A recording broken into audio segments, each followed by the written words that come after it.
Hello learners, कैसे हैं आप सब। आई होप आपका दिन बहुत अच्छा जा रहा हो और आपकी पढ़ाई भी। तो इसी को कंटिन्यू करते हुए मैं आपका स्वागत करती हूँ लर्न 365 के चैनल पर। और आज का लेक्चर यानी लेक्चर नंबर 4 है trigonometric ratios of some specific angles. तो चलिए जानते हैं कि ये टॉपिक आखिर है किस बारे में। जब हम ट्रिग्नोमेट्रिक रेशियोज की बात करते हैं तो कुछ टिपिकल एंगल्स होते हैं जिनकी वैल्यूज हमें इस लेवल पर जाननी जरूरी हैं। उसी से हम काफी सारी चीजें एक ट्रायंगल की अलग अलग साइड्स, हम जैसे हमने पढ़ा था पहले एक बेसिक लेक्चर में कि ट्रिग्नोमेट्रिक रेशियोज का यूज ये होता है कि हम उन एंगल्स को और साइड्स को रिलेट कर पाएं। तो इसी तरह से हम कुछ कॉमन एंगल्स को लेते हैं और उनकी वैल्यूज याद रखनी होती हैं हमें, ताकि उन्हें हम आगे यूज कर पाए। तो यहाँ पर कुछ कॉमन एंगल्स हैं 0 डिग्री, 30 डिग्री, 45, 90 और 60। यहाँ पर sine theta, cos theta, tan theta, cosec theta, sec theta, cot theta, इनकी वैल्यूज हैं इन एंगल्स के लिए। तो ये पूरी एक कंप्लीट टेबल है और ये आपको याद करनी है। कर लेंगे ना? हो जाएगा ना याद? कोई इशू नहीं है, ट्रिक है, डोंट वरी। तो इसे याद करने की ट्रिक क्या है? इसे याद करने की ट्रिक ये है कि यहाँ पर आपको जस्ट नंबर्स लिखने हैं 0, 1, 2, 3, 4 और यहाँ इन्हें डिवाइड कर दीजिए 4 से। आसान है ना? उसके बाद इन वैल्यूज का आपको लेना है स्क्वायर रूट। इसका स्क्वायर रूट, इसका स्क्वायर रूट, इसका स्क्वायर रूट। यहाँ क्या हुआ कि 0/4 था तो वैल्यू क्या आई इसकी? 0 आई। 0 का रूट 0 ही होगा ना, तो ये वैल्यू आ गई 0। ऐसे ही 1/4 है, 1/4 का रूट लेंगे तो 1/2। Root 2/4 means root of 1/2 means 1/√2। और इसी तरह से ये आ गया √3/√4 इज इक्वल्स टू √3/2। यहाँ तो ये वैल्यू आ गई 1, 1 का स्क्वायर रूट 1। जस्ट ये ब्लॉक आ गया। इसके बाद आपको कुछ नहीं करना है। क्या करेंगे? यहाँ से वैल्यू देखिए, क्या वैल्यू है? 1 है। यहाँ लिखिए जो वैल्यूज इस तरीके से लिखी गई यहाँ पर आई है ना साइन में, उन वैल्यूज को कॉस में इस तरीके से लिखना है। ठीक है, आसान है। ये 0 यहाँ आ गया, ये 1/2 यहाँ आ गया, 1/√2 यहाँ आ गया, √3/2 ये इसकी वैल्यू हो गई और 1 इसकी वैल्यू हो गई। ठीक है, कॉस भी आ गया। अब tan कैसे कैलकुलेट करें? tan थीटा होता है sin theta upon cos theta. तो 0/1 यानी कि 0/1 इज इक्वल्स टू 0। यहाँ क्या होगा?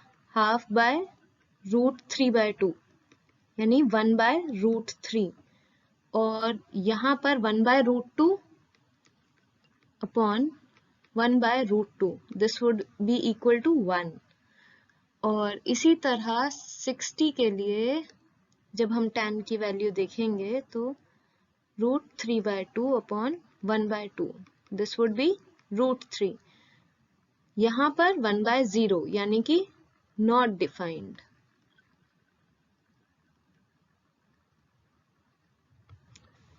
इसी तरह यहाँ पर है cosec थीटा। cosec थीटा क्या था? 1 upon sin theta. sin theta यानी कि ये वैल्यूज, तो 1 अपॉन 0 नॉट डिफाइंड।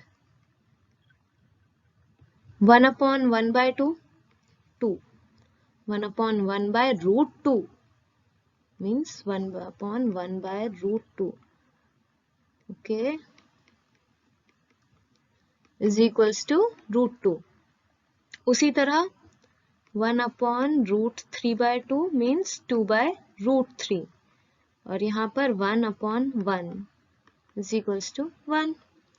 ये आ गई cosec थीटा की वैल्यूज। फिर हम बात करते हैं sec थीटा की। sec थीटा होता है 1 upon cos थीटा। तो 1 अपॉन कॉस थीटा की वैल्यूज जब हम कैलकुलेट करेंगे तो ये कॉस की वैल्यूज हैं 1 upon 1 1, 1 upon root 3 by 2 means 2 by root 3। उसी तरह से 45 के लिए 1 upon 1 by root 2 which is equals to root 2। उसी तरह यहाँ पर जो वैल्यू है 1 by 1 by 2, this is 2, 1 by 0, this would be not defined.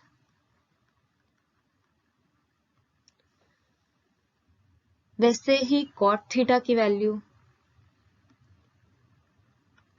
1 upon tan theta, तो यहाँ पर लिखते हैं cot थीटा, ये tan थीटा की वैल्यूज हैं 0, so 1 upon 0 would be not defined. 1 upon 1 by root 3, this would be root 3. 1 upon 1, this would be 1, और ये आया 1 by root 3, तो ये तो 1 by root 3 ही हो गया। इसका तो आप कुछ सिंप्लीफिकेशन नहीं दे सकते हैं। उसी तरह यहाँ आ गया नॉट डिफाइंड, ठीक है, 1 by 0 है नॉट डिफाइंड मतलब, तो 1 अपॉन 1 by 0। अब 1 को आप क्या लिख सकते हैं, 1 by 1, और यहाँ पर जो वैल्यू होगी ये दोनों, इसको आप इस तरीके से लिख लीजिए, तो यहाँ ये दोनों मल्टीप्लाई होते हैं और ये दोनों मल्टीप्लाई होते हैं, this gives 0 upon 1 which is 0।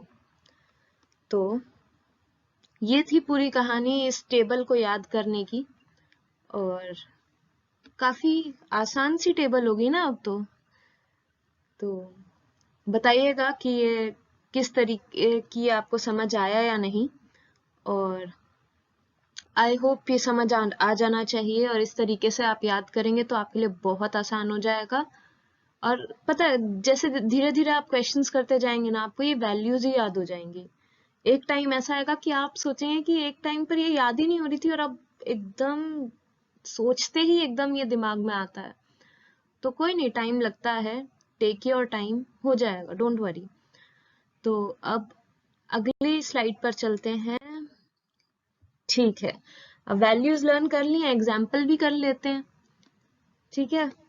तो in triangle ABC, right angled eight B, AB is equals to 5 centimeter and triangle ACB is equals to 30 degrees. See figure given है तो आप अपना दिमाग नहीं लगाएंगे।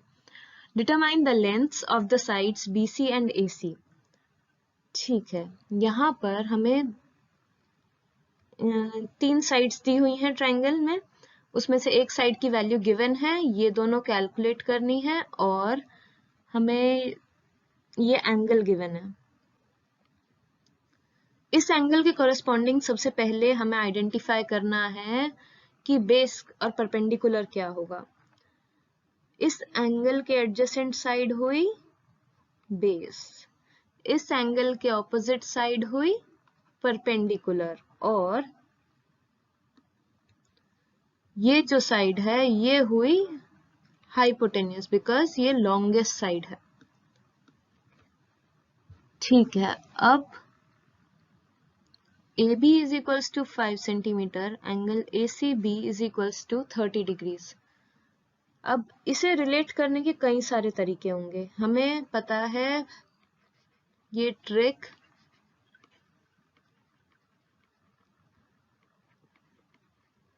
तो इस ट्रिक में क्या था कि साइन, यहाँ पर जब हम साइन की वैल्यू लेते हैं तो परपेंडिकुलर आ रहा है, हमें परपेंडिकुलर की वैल्यू पता है, और tan में परपेंडिकुलर आ रहा है, तो हम इन्हीं से इसे रिलेट करना चाहेंगे। पहला मेथड यूज करते हैं, साइन यूज करके देख लेते हैं, ठीक है। तो जब हम साइन की वैल्यू यूज कर रहे हैं, sine theta is equals to perpendicular upon hypotenuse. यहां पर परपेंडिकुलर की वैल्यू है 5 अपॉन हाइपोटेन्यूस है AC, जिसकी वैल्यू हमें नहीं पता। यहां पर सेंटीमीटर है, ध्यान रखिएगा, गिवन है क्वेश्चन में। और जो थीटा है हमारा एंगल यहाँ पर, वो एंगल गिवन है 30 डिग्रीज। आई होप ये क्लियरली विजिबल हो। तो ये एंगल हो गया 30 degrees. This implies that AC is equals to 5 upon sine 30 degrees. Sine 30 degrees की वैल्यू आप पहले टेबल को रेफर कीजिए, क्योंकि अभी वैल्यूज याद नहीं होंगी, थोड़ा टाइम लगेगा, तो तब तक आप टेबल रेफर करके भी कर सकते हैं। तो साइन 30 की वैल्यू होती है 1/2। This means AC would be 10 centimetres. और उसी तरह से आप जब पाइथागोरस थ्योरम लगाएंगे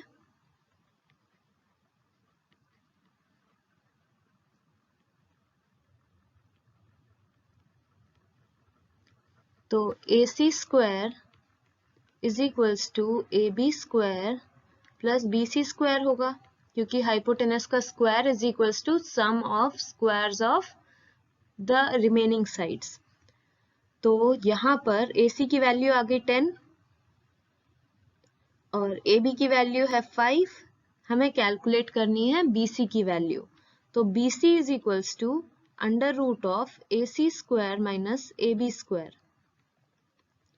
root of AC is 10 square minus 5 square. Root of 100 minus 25. Root 75 centimeters. Root 75 means 15 into 5, or we can say 3 into 5 into 5. मैंने जस्ट इसको फैक्टराइज कर दिया 3 into 5 में, क्योंकि अंडर रूट लेना है। तो ये हो गया रूट 3 into 5 स्क्वायर, तो इसको हम लिख सकते हैं 5√3 सेंटीमीटर।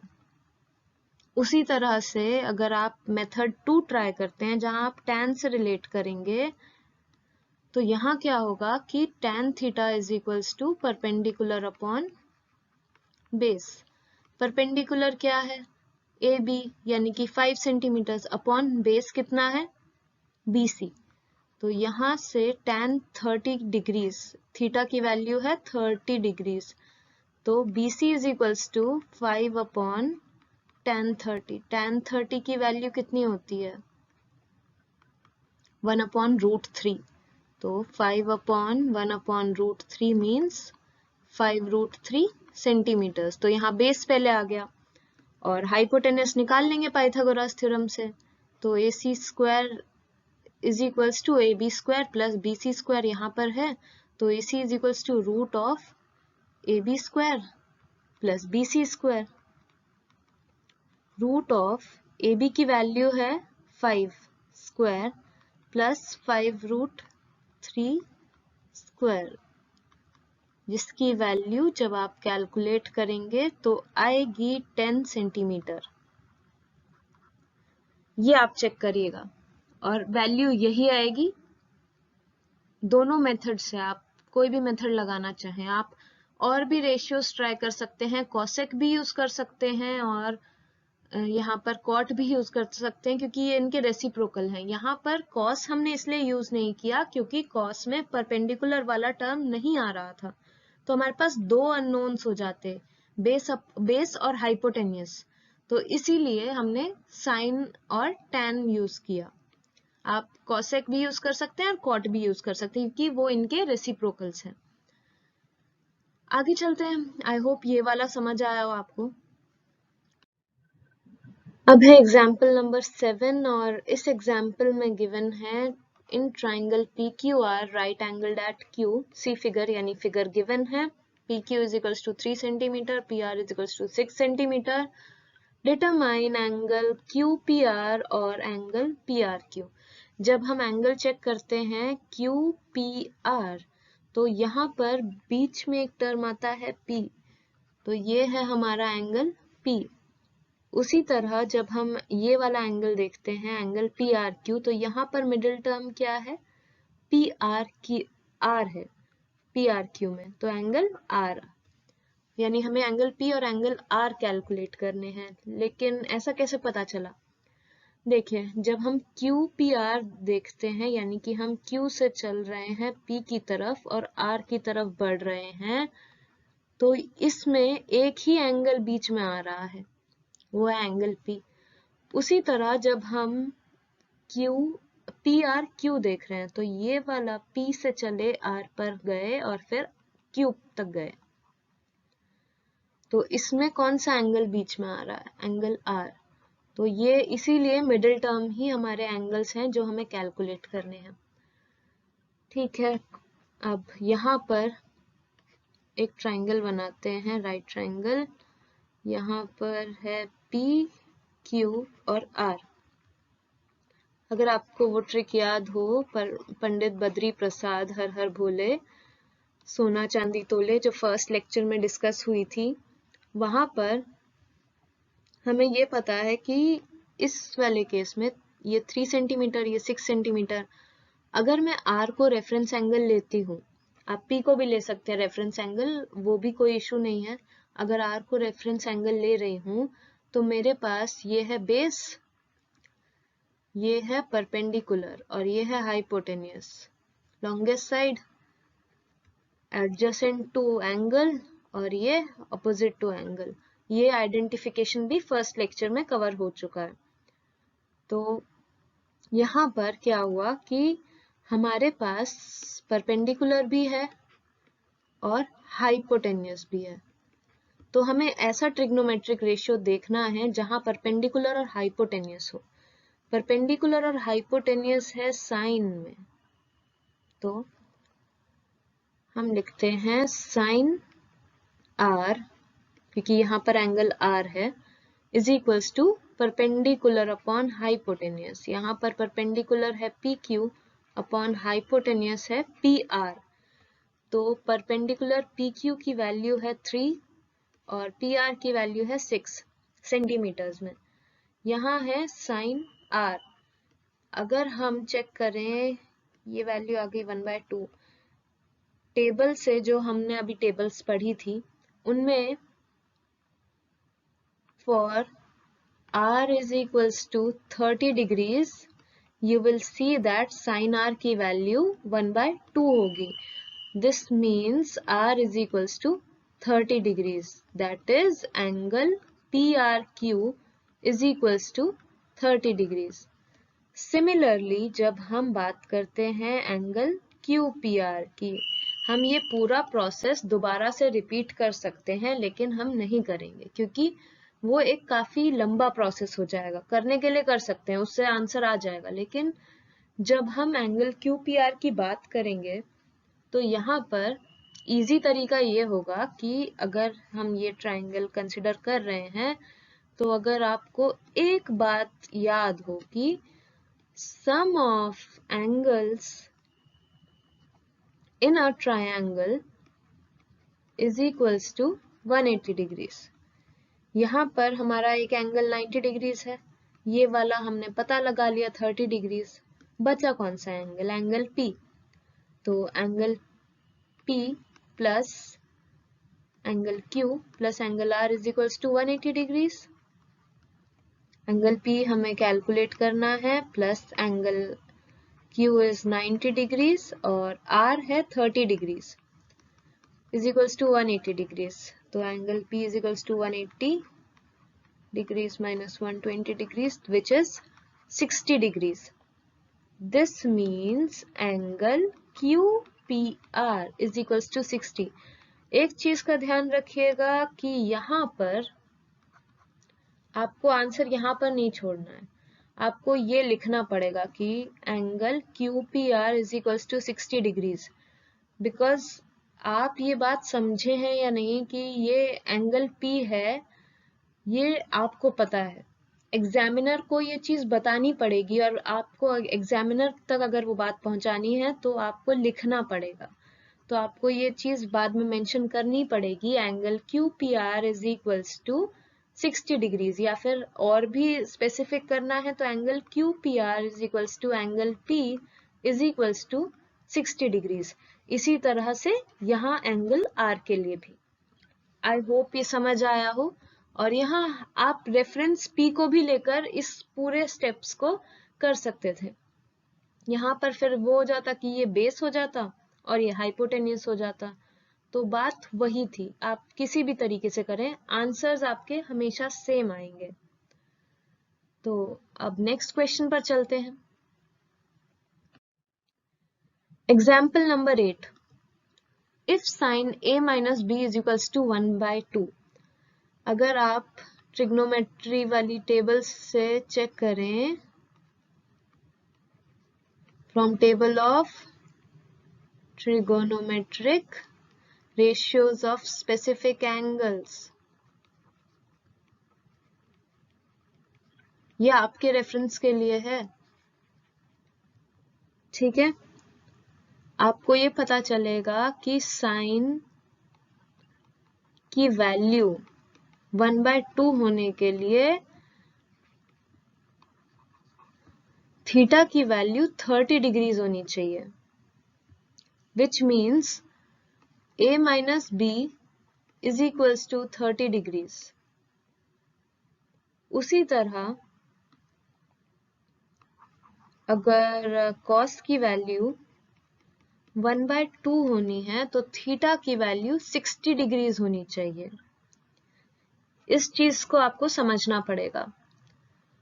तो देखते हैं, यहाँ पर आपकी वैल्यू आ गई, यानी कि क्योंकि cos a प्लस बी यहाँ पर हमारा अगर ऐसे दिया हुआ है तो थीटा इज इक्वल्स टू कितना हुआ, a प्लस बी हुआ ना, तो a plus b is equals to theta की वैल्यू कितनी आई, 60 डिग्रीज। यहाँ पर भी ऐसे ही हुआ था, थीटा की वैल्यू कितनी आई, a माइनस बी, ये थीटा था तो a माइनस बी आ गया था। यहाँ थीटा की वैल्यू इन्होंने कही 30 डिग्रीज आएगी अगर साइन की वैल्यू 1/2 है तो यहाँ पर थीटा की वैल्यू यहाँ से जो थी a माइनस बी वो लिखी और ये वाली वैल्यू यहाँ लिख दी, बस। तो अब हमारे पास दो इक्वेशंस आ गई, ये पहली इक्वेशन, ये दूसरी equation. a minus b is equals to 30 degrees और a plus b is equals to 60 degrees. Solve कीजिए, इन्हें ऐड कर देते हैं अगर, ठीक है, ये ऐड कर रहे हैं हम, तो ये हो जाएगा 2a minus b plus b cancel हो जाएगा, तो 2a is equals to 30 plus 60 90 degrees. This means a is equals to 90 degrees by 2 which is 45 degrees. तो a की वैल्यू आ गई। अब ये जो a की वैल्यू है आप इक्वेशन 1 या इक्वेशन 2 में से किसी भी एक इक्वेशन में पुट कर दीजिए और आंसर आ जाएगा। चलिए मान लेते हैं कि हमने इक्वेशन 2 में पुट किया, तो 45 degrees plus b is equals to 60 degrees. This means b is equals to 60 minus 45 which is 15 degrees. तो यहाँ से वैल्यू आ गई b is equals to 15 degrees. वैसे ही अगर आप इक्वेशन 1 में पुट करते हैं, ये method 1, method 2, putting in equation 1, तो 45 degrees minus b is equals to 30 degrees. This means B is equals to, B आएगा इस साइड और ये इस साइड आ जाएगा 30। तो 45 degrees minus 30 degrees is equals to 15 degrees. तो आप किसी भी तरीके से सॉल्व करें, आपके आंसर्स वही आएंगे अगर आपका अप्रोच सही है। तो अप्रोच सही होना भी एक बहुत ज़रूरी चीज़ है। तो वो कैसे होगा? प्रैक्टिस करते रहिए, आपको सही समझ आ जाएगा बाद में कि आप कहाँ सही हैं और कहाँ गड़बड़ कर रहे हैं। बाकी आपको कोई भी डाउट आए तो आप बेझिझक हमें कमेंट सेक्शन में पूछ सकते हैं कि भाई यहाँ क्या स्टेप गलत है या फिर क्या अलग तरीके से हम इस क्वेश्चन को सॉल्व कर सकते हैं। तो आई होप ये सब आपको समझ आया हो और will be waiting for your responses.